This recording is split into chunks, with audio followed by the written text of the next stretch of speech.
being there and just able to identify and just focus on imagining how this would feel.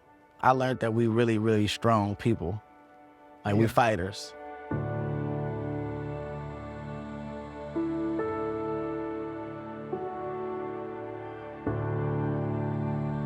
GLIDE is an amazing organization. We've been around for 60 years. It's a San Francisco institution. We meet families and individuals where they are. People who come off the street, our most vulnerable populations, come in for meals, they come in for support, they come in to get the services they need in that moment. I've been in San Francisco a long time, and GLIDE has always been there in the community, connecting and coming up in conversation and addressing some of society's most pressing issues. I come in behind Cecil and Jan, two amazing founders of this organization, who built this organization on love, truth-telling, for the people, joy, and hope.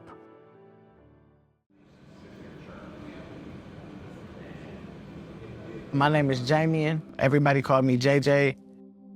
I was born and raised in Oakland, California. It was me, my mom, and my sister. Never really had a father figure around. From my impression as a kid, what I saw is what I thought was the right thing to do, was the cool thing to do. My name is DeShawn. I'm 24. I'm from San Francisco, Fillmore District.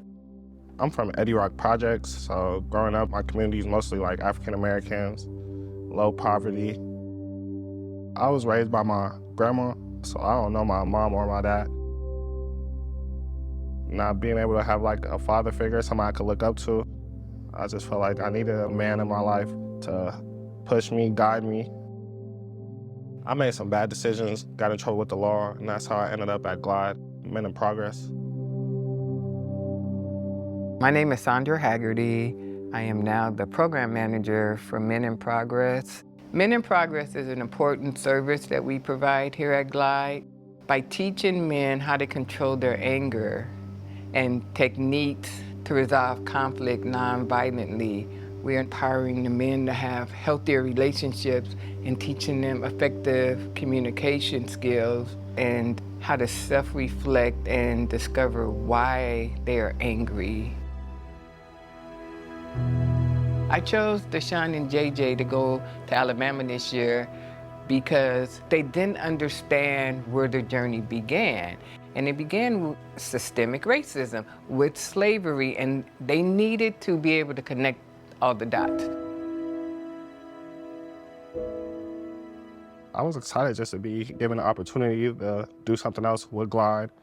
I really felt privileged, honored, to be able to go and I didn't know what to expect.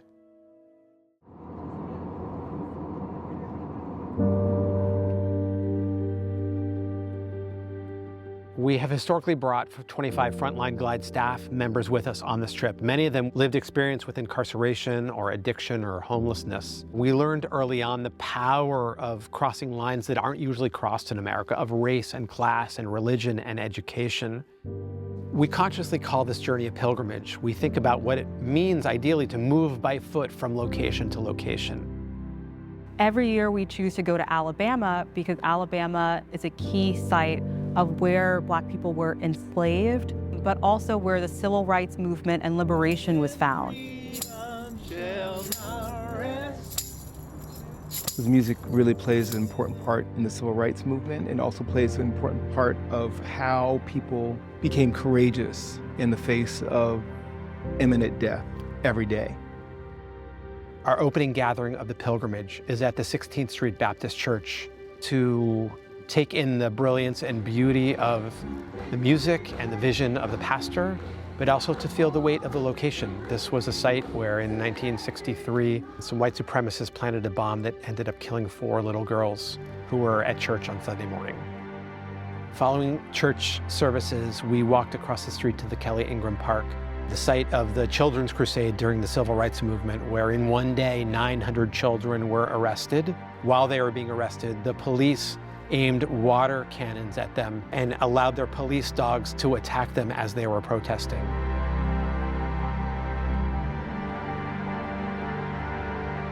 We visited Ms. Sherry Bradley and Ms. Perman Hardy in Lounsborough to witness the amazing work that these fierce and fiery and funny activists are doing in what we call sewage justice work.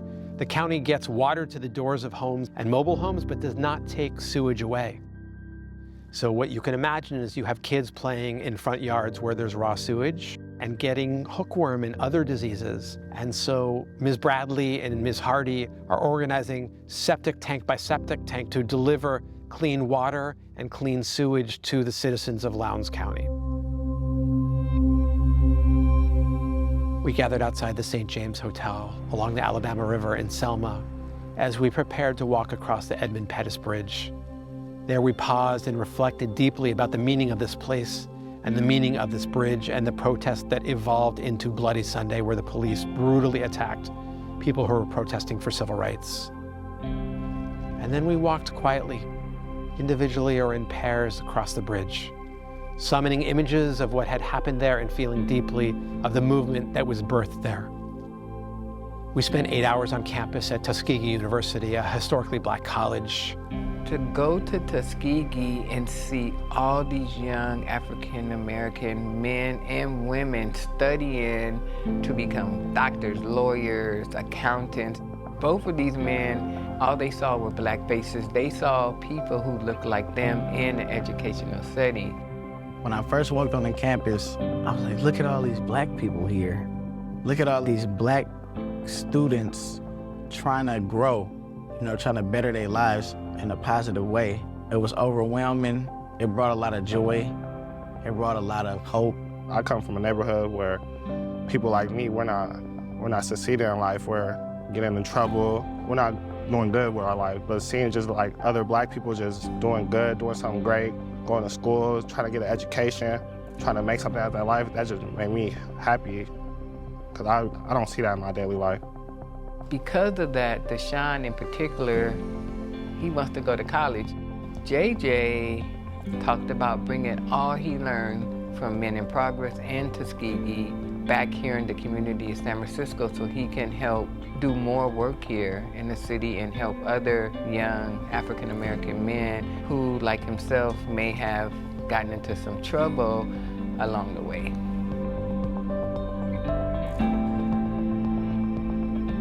We went to the opening of the Legacy Museum, which tells the birth story of slavery and its evolution to mass incarceration, and the National Memorial for Peace and Justice, which summons the memories of 4,400 known Black victims of lynching. Just my God, I know his name.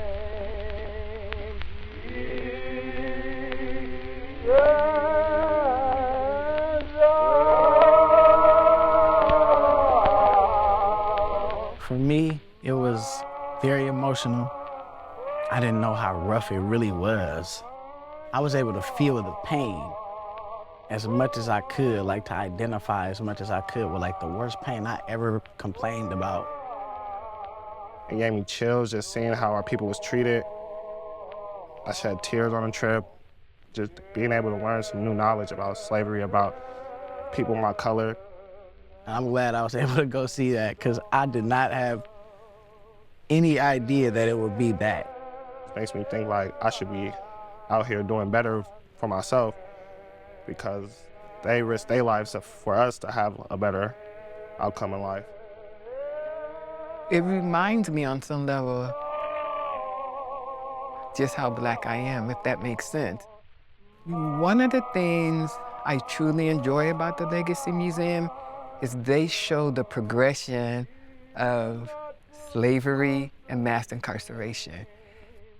I never forget what it took for me to live the life that I live now. It's because of everybody that went before me.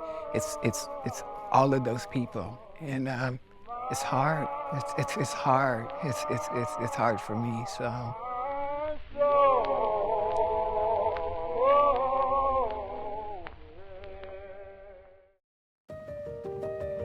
Glide Center for Social Justice Alabama Pilgrimage is a transformational learning program that's focused on transforming oneself and community through understanding the history and how history impacts what we're going through today. From that Alabama trip, we have had close to 30 projects with UCSF that are helping the institution think more deeply and act more courageously. Meeting with unbelievably inspiring and devoted healthcare leaders who are swimming upstream in Alabama, fighting for racial justice and health equity in a very divided state. The people that came with us were so connective, and they wanted to see all sides of how things are transpiring in the terms of what's happening racially and what's happening socially. There are some things that we found in Alabama that they're here in the Bay Area as well. Just because we're in this affluent, big city, the same problems, the same stuff is still happening. The personal change is obvious and dramatic. To have an impact and be able to be kind of, at the table where we can talk about how and what to do, to embrace Glide's principles of unconditional love and radical acceptance. I think if you can embrace those two concepts and really give yourself to the experience, you'll be transformed. In the Center for Social Justice at Glide, we define a pilgrimage as a journey of personal spiritual discovery that will forever change you. To organize with Glide, with UCSF, with organizations like us, to deliver deep change, to deliver more justice, more righteousness, more equity to people who are really struggling.